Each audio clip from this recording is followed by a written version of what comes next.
প্রতিবন্ধী এক নাবালিকাকে ধর্ষণের চেষ্টার অভিযোগে এক যুবককে গ্রেফতার করল পুলিশ। ধৃতের নাম রাজু বাগাদিয়া, রাজস্থানের বাসিন্দা।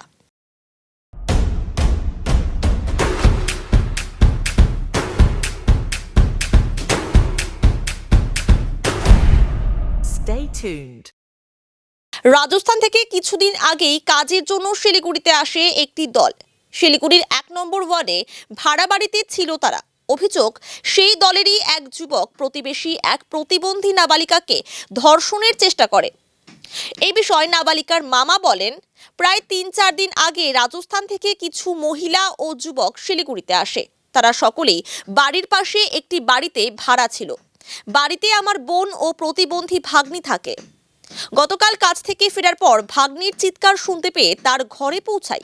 সেই সময় দেখি রাজস্থান থেকে আসা এক যুবক ভাগ্নিকে জোর করে ধর্ষণ করার চেষ্টা করছে। এই খবর জানাজানি হতেই স্থানীয়রা সেই দলটির উপর চড়াও হয়। খবর পেয়ে প্রধাননগর থানার পুলিশ ঘটনাস্থলে পৌঁছে পরিস্থিতি নিয়ন্ত্রণে আনে।